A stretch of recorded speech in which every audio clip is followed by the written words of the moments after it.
Voltagers, udah siap ibadah hari ini? Yuk kita satukan hati kita berdoa terlebih dahulu ya. Tuhan, terima kasih buat hari Minggu yang indah ini Tuhan. Kami mempersiapkan hati kami mempersiapkan roh kami Tuhan untuk ibadah online hari ini. Biarlah Engkau sertai kami dari awal, pertengahan hingga akhirnya ya Bapa.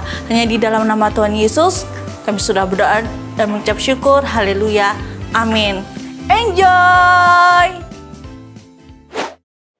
Janganlah seorang menganggapmu rendah karena kau muda. Jadilah teladan bagi orang percaya. Asik, let's go!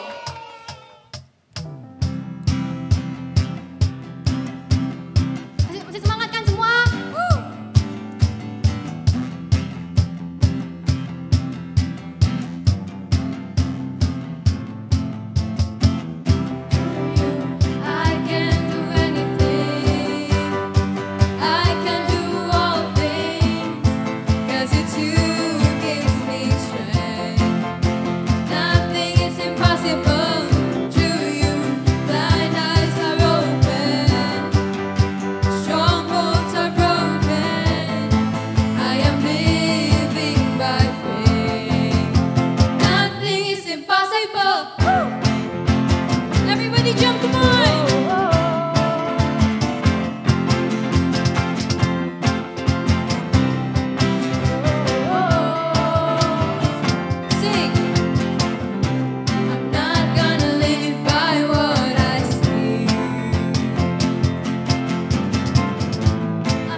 Voltagers, kalian sadar nggak sih kalau Tuhan Yesus itu selalu ada bersama kita?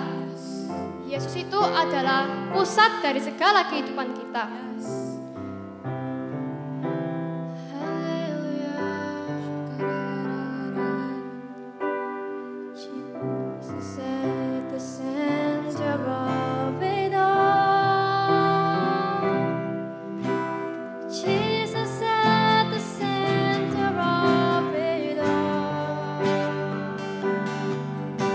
Beginning to the end, it will always be His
Tuhan Yesus, sekarang kami mau mendengarkan firman-Mu. Tuhan, siapkan hati dan telinga kami agar kami dapat menangkap apa isi hati-Mu yang ingin Kau sampaikan dari firman Tuhan. Terima kasih Tuhan Yesus. Haleluya. Amin. Hai Voltagers, senang sekali bertemu dengan kalian pada hari Minggu ini. Hari ini Kak Velo akan sharing sebuah kisah adalah seorang atlet. Jadi tema sharing hari ini adalah atlet. Kita tahu bahwa setiap kita pasti memiliki tujuan dalam hidup kita yang sudah Tuhan tetapkan. Dan Tuhan menentukan tujuan hidup kita bukan sembarangan. Atau Tuhan menciptakan kita hanya ala kadarnya. Tidak. Tuhan menciptakan kita pasti dengan tujuan yang mulia.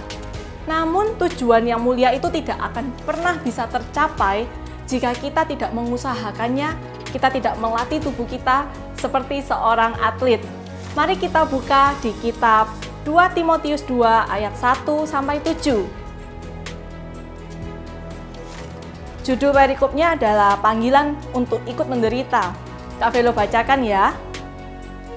Sebab itu, hai anakku, jadilah kuat oleh kasih karunia dalam Kristus Yesus. Apa yang telah engkau dengar daripadaku di depan banyak saksi, percayakanlah itu kepada orang-orang yang dapat dipercayai, yang juga cakap mengajar orang lain. Ikutlah menderita sebagai seorang prajurit yang baik dari Kristus Yesus. Seorang prajurit yang sedang berjuang tidak memusingkan soal dirinya dengan soal-soal penghidupannya, supaya dengan demikian ia berkenan kepada komandannya. Seorang olahragawan hanya dapat memperoleh mahkota sebagai juara apabila ia bertanding menurut peraturan-peraturan olahraga. Seorang petani yang bekerja keras haruslah yang pertama menikmati hasil usahanya. Perhatikanlah apa yang kukatakan. Tuhan akan memberi kepadamu pengertian dalam segala sesuatu. Amin. Untuk ayat kali ini, mari kita lihat di ayat yang kelima. Seorang olahragawan hanya dapat memperoleh mahkota sebagai juara apabila ia bertanding menurut peraturan-peraturan olahraga. Seorang atlet atau seorang olahragawan itu melatih tubuhnya sedemikian rupa, itu bukan hanya untuk mendapatkan tubuh yang bagus, tubuh yang fit, tetapi ia melatih tubuhnya agar mampu mengikuti pertandingan dan ia dapat menang sebagai juara. Sebagai orang Kristen, sometimes kita itu hanya bertahan. Oke, aku jadi anak baik-baik aja, aku nggak usah yang gimana-gimana, yang penting aku nanti masuk surga. Kita hanya antri nih, seperti antrian di dokter gigi. Oh ya nomor 1, oh ya nomor 2. Tapi kita tidak mau mengusahakan lebih untuk menjadi seorang pemenang. Tuhan tidak mau kita hanya masuk ke surga, gitu aja, enggak. Tetapi Tuhan tuh menciptakan kita sebagai pemenang. Nah, mari kita belajar dari seorang atlet. Apa yang ia lakukan untuk ia mencapai tujuannya agar seorang atlet itu menjadi pemenang. Yang pertama adalah melatih tubuh. God needed a body to fulfill His plan. Tubuh, jiwa, roh adalah hal yang penting untuk Tuhan dapat mencapai tujuan dalam hidup kita. Tubuh kita ini lemah, tubuh kita ini punya batasan waktu. Kita nggak bisa abadi hidup sampai 1000 tahun lamanya. Nggak, kita punya batasan waktu. That's why di masa kita muda seperti usia Voltager saat ini, kita harus gunakan itu sebaik-baiknya. Kita harus mengasah talenta kita melatih tubuh kita untuk tidak terpengaruh dengan dosa, untuk tidak gampang jatuh dalam dosa. Kita perlu melatih tubuh kita. Mari kita buka di Roma 6 ayat 12-13. Kak Velo bacakan ya, kalian juga bacakan sama-sama. Sebab itu, hendaklah dosa jangan berkuasa lagi di dalam tubuhmu yang fana, supaya kamu jangan lagi menuruti keinginannya, dan janganlah kamu menyerahkan anggota-anggota tubuhmu kepada dosa untuk dipakai sebagai senjata kelaliman. Tetapi serahkanlah dirimu kepada Allah sebagai orang-orang yang dahulu mati, tetapi sekarang hidup. Dan serahkanlah anggota-anggota tubuhmu kepada Allah untuk menjadi senjata-senjata kebenaran. Amin. Mari kita jaga tubuh kita. Kita latih tubuh kita untuk selalu rajin saat teduh, untuk selalu baca firman Tuhan setiap hari. Siapa yang memberi makan roh kita kalau bukan diri kita sendiri yang sengaja untuk baca firman Tuhan setiap hari? Bukankah tubuh kita kalau kita nggak makan 3 hari 3 malam, rasanya tuh lemes, rasanya tuh nggak bertenaga. Sama, roh kita pun juga butuh makan. Roh kita butuh makanan rohani, yaitu baca firman Tuhan. Kita mau memuji dan menyembah Tuhan, sediakan waktu 5 menit sehari aja. Dan kalian akan jauh lebih mencintai Tuhan setiap harinya. Selanjutnya, selain melatih tubuh kita dengan membaca firman Tuhan, ada poin yang kedua, yaitu kita konsisten untuk menguasai diri. Di kitab 1 Korintus 9 ayat 24-27, tidak tahukah kamu bahwa dalam gelanggang pertandingan semua peserta turut berlari, tetapi bahwa hanya satu orang saja yang mendapat hadiah. Karena itu larilah begitu rupa, sehingga kamu memperolehnya. Tiap-tiap orang yang turut mengambil bagian dalam pertandingan menguasai dirinya dalam segala hal. Mereka berbuat demikian untuk memperoleh suatu mahkota yang fana, tetapi kita untuk memperoleh suatu mahkota yang abadi. Sebab itu aku tidak berlari tanpa tujuan, dan aku bukan petinju yang sembarangan saja memukul, tetapi aku melatih tubuhku dan menguasainya seluruhnya, supaya sesudah memberitakan Injil kepada orang lain, jangan aku sendiri ditolak. Amin. Ayat ini tuh sangat benar-benar mengena di hati Kak Velo, dan Kak Velo harap juga memberkati untuk semua kakak-kakak Voltagers, semua kakak-kakak Eagle Kids, seluruh junior partner juga yang saat ini ikut ibadah online hari ini. Jangan sampai kita hanya melayani, tetapi diri kita tuh lupa untuk menguasai diri, kita lupa untuk berteguh dengan firman Tuhan, kita lupa mengandalkan Tuhan. Ayo kita kembali lagi ke hati yang mula-mula. Kita mau untuk menguasai diri kita mau menangkal rasa malas untuk saat teduh, kita mau menangkal rasa bosan pada saat kita membaca Alkitab, apalagi di kitab-kitab kejadian yang lama, yang perjanjian lama, itu kan panjang nih. Itu aduh, ngantuk Kak Velo, ngantuk, aduh ketiduran. Haleluya, aminnya besok paginya. Kita mau menangkal hal itu, kita mau menangkal kemalasan dalam diri kita. Mari kita belajar sosok tokoh di dalam Alkitab yang sangat konsisten untuk menguasai dirinya. Siapa yang tidak tahu tokoh Alkitab yang namanya Daniel? Kita semua tahu, Daniel ini orangnya dekat dengan Tuhan. Daniel ini sangat rajin, dia juga pintar. Bahkan Daniel itu juga disukai oleh Raja Darius yang memerintah pada saat itu. Sehingga Daniel diangkat sebagai pejabat tinggi atas seluruh kerajaannya. Dan hal itu membuat para pejabat lainnya, wakil raja, itu menjadi tidak suka dengan Daniel. Mereka iri hati ya, mereka nggak suka dengan kesuksesan Daniel. Dan mereka mencari-cari kesalahan yang dilakukan Daniel di dalam pemerintahan. Namun tidak ditemukan satu kesalahan yang Daniel lakukan selama di dalam pemerintahan.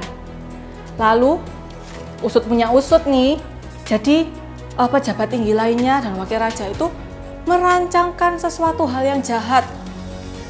Mereka membujuk raja untuk mengeluarkan peraturan melarang siapa saja yang selama 30 hari berdoa kepada dewa atau manusia selain kepada raja. Nah, tanpa berpikir panjang nih, konsekuensinya apa kalau misalnya sampai ketahuan? Konsekuensinya itu dimasukkan ke dalam goa singa. Raja Darius tidak berpikir panjang, tidak berpikir yang gimana-gimana. Lalu Raja Darius setuju dengan yang dianjurkan. Kemudian terbitlah peraturan itu. Setelah Daniel tahu adanya peraturan seperti itu, akhirnya Daniel bukannya takut, Daniel bukannya malah bersembunyi. Apa yang Daniel lakukan? Daniel malah tetap berdoa. Daniel tuh naik di kamarnya yang atas, ada tingkap-tingkap yang terbuka. Daniel itu berdoa 3 kali sehari kepada Tuhan. Ia memuji, menyembah Tuhan seperti biasanya 3 kali sehari tanpa mengurangi jadwal doanya. Dia malah terus berdoa. Sehingga orang-orang yang tidak menyukai Daniel melihat kejadian itu. Mereka tahu, dan kalian tahu kan, long story short, akhirnya Daniel gimana? Daniel dimasukkan ke dalam gua singa. Namun, amazingly, Tuhan menyelamatkan Daniel. Daniel bisa keluar dari gua singa dengan selamat. Tahukah kalian bahwa konsistensinya Daniel ini benar-benar dilihat oleh Tuhan. Dan Tuhan itu menaruh perhatiannya kepada Daniel. Karena Daniel konsisten untuk menguasai dirinya, konsisten untuk berdoa, konsisten untuk tetap bersekutu dengan Tuhan. Apakah berdoa itu selalu senang terus, Kak Velo? Ya enggak. Berdoa itu ada bosannya. Tapi apakah yang bosan itu tidak bisa dilakukan? Oh, enggak dong. Doa itu seru. Doa itu ada melodinya, ada rasa untuk kita tuh haus dan lapar akan Tuhan. Kita harus punya hati yang benar. Setelah yang pertama kita melatih tubuh, yang kedua kita konsisten untuk menguasai diri, dan yang terakhir adalah tidak mudah menyerah.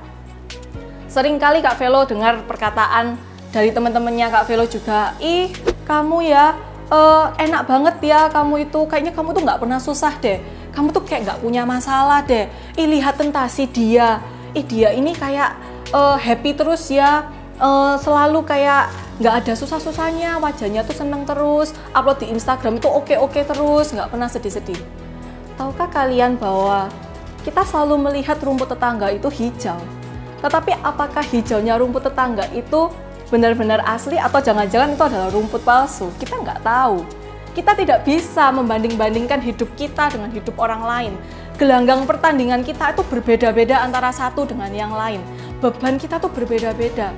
Tidak semua kita tuh naik Ferrari, tidak semua kita itu naik mobil sport, langsung kayak di jalan tol. Even kita naik mobil sport tapi ternyata kita berada di jalan raya yang lebarnya hanya bisa 2 mobil, apakah kita bisa ngebut? Tentu tidak kan? Kita harus step by step, kita berjalan bersama dengan Tuhan. 2 Timotius 4 ayat 6-8. Mengenai diriku, darahku sudah mulai dicurahkan sebagai persembahan dan saat kematianku sudah dekat. Aku telah mengakhiri pertandingan yang baik. Aku telah mencapai garis akhir dan aku telah memelihara iman. Sekarang telah tersedia bagiku mahkota kebenaran yang akan dikaruniakan kepadaku oleh Tuhan, Hakim yang adil pada harinya, tetapi bukan hanya kepadaku, melainkan kepada semua orang yang merindukan kedatangannya. Kita sering dengar nih ayat, aku telah mengakhiri pertandingan yang baik, aku telah mencapai garis akhir, dan aku telah memelihara iman.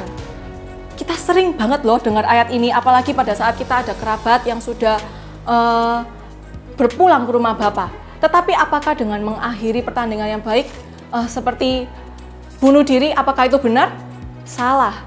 Bunuh diri itu adalah memaksakan kehendak kita tuh masuk dalam rencana Tuhan. Kita tidak boleh menyerah begitu saja. Kita harus tetap menjaga doa kita, menjaga kebiasaan kita untuk dekat sama Tuhan. Kita harus terus kontak dengan teman-teman gereja, komunitas kita, Eagle Kids, juga pada orang tua kita. Kita harus terbuka. Kak Velo, atlet itu juga pernah lelah loh. Atlet itu nggak perfect, dia pasti pernah mengalami down. Ya, memang setiap kita tuh pasti pernah pada titik yang terendah. Apa yang harus dilakukan? Yang harus dilakukan adalah kejujuran. Kejujuran adalah awal dari pemulihan. Dan pemulihan itu yang akan mendatangkan kekuatan untuk tetap berada dalam rencana Tuhan. Kita harus terbuka, kita harus jujur, terutama kepada Tuhan, kepada orang tua, atau teman-teman komunitas yang positif. Stay on the race. Jangan sampai kalian tuh keluar dari lajurnya Tuhan. Selama kalian tetap stay on the race, di dalam God's track, percayalah Tuhan akan menjaga hidup kalian. Yuk kita baca lagi di 2 Timotius 2 ayat ke-5. Kita baca sama-sama ya. Seorang olahragawan hanya dapat memperoleh mahkota sebagai juara apabila ia bertanding menurut peraturan-peraturan olahraga. Amin. Di sini Kak Velo rindu sekali untuk mendoakan kalian yang saat ini mungkin kalian ada di posisi yang aduh Kak Velo aku capek, aduh Kak Velo aku habis tes tugasku banyak, atau bosen banget Kak Velo online class di rumah kayak gini terus selama sepanjang tahun 2020. Ayo, mari kita latih tubuh kita. Kita mau untuk terus berdoa dengan Tuhan. Kita mau melatih tubuh kita untuk tidak mudah menyerah dengan keadaan, menguasai diri kita.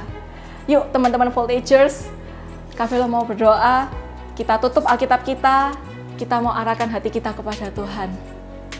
Thank you Lord, thank you Jesus, Engkau Allah yang baik, Engkau Allah yang selalu ada Tuhan di dalam hati kami, Engkau selalu memeluk kami Tuhan apapun situasi dan kondisi kami. Tuhan, hari ini kami belajar untuk kami memiliki mentalitas seperti seorang atlet. Kami mau Tuhan melatih tubuh kita untuk menjauhi dosa. Kami mau Tuhan untuk tetap konsisten Tuhan, menguasai diri kita Tuhan. Kita mau Tuhan untuk tidak mudah menyerah dengan keadaan kita. Maafkan kami Tuhan, ampuni kami kalau saat ini atau selama ini kami membanding-bandingkan hidup kami dengan hidup teman-teman kami. Kami tahu Tuhan bahwa Engkau memiliki rancangan yang indah masing-masing Tuhan dalam hidup kami. Sekarang Voltagers, angkatlah kedua tanganmu, terimalah berkat dari Allah Bapa, Allah Putra, dan Allah Roh Kudus. Tuhan Yesus selalu menemani kalian, jangan menyerah, jangan putus asa di tengah jalan, tetapi percayakan hidup kalian di tangan Tuhan, karena Tuhan adalah pencipta yang baik.